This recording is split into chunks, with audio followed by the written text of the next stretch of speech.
India brings a variety and rich cultural heritage that makes it a unique destination for an explorer.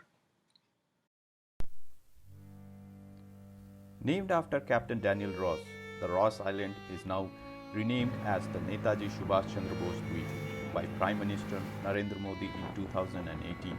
Though it's a small destination in Port Blair and is barely 5 kilometers from the water sports complex, making it one of the easier inter-island to visit during your trip to Andamans. The ferry to this place starts at 9 hours. The island brings a bit of history that makes your vacation complete. The island was first occupied in 1782 and a sanatorium was built there, and then again in 1857 by the British, who used it as an administrative headquarters for 85 years. During this time, a lot of important government offices were made by the British on this penal settlement, which were later abandoned after an earthquake in 1941. From 1942 to 1945, the island was occupied by the Japanese. The government houses became the residence of the Japanese admiral for the 3 years. It was during this period that Subhash Chandra Bose stayed at the island for a day in December 1943. Netaji also hoisted the national tricolor at the top of the government house. The Japanese too left their imprint on the island, which stand in the form of bunkers used as watch points to safeguard the island from any invasion.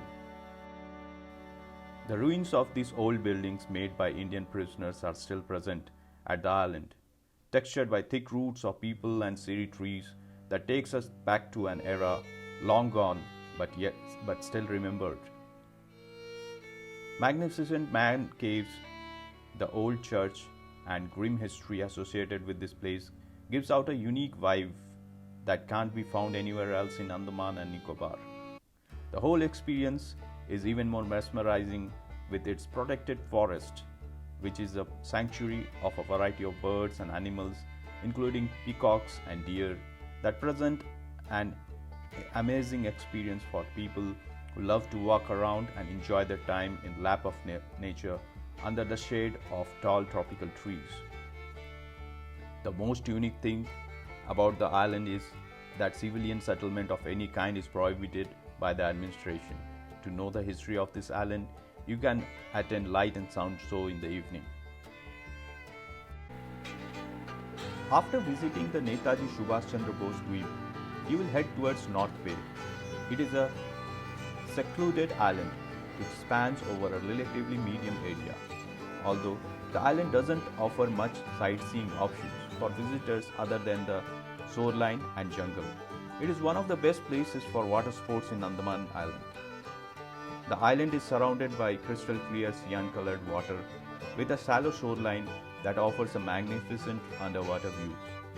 The beach is white sand and shaded by dense tropical trees with hints of huts and wooded benches to set the mood. The underwater biodiversity of North Bay is unmatched and boasts some of the most healthy coral settlements housing lots of fish species, some of which are not found anywhere else in Andaman. North Bay doesn't have its own jetty, so you'll have to get onto the island and board boats via a floating platform provided by the government.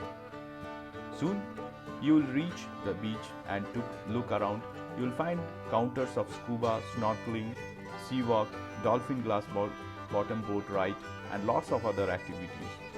One of the most interesting thing about North Bay is it is featured on the backside of old Indian 20 rupees note.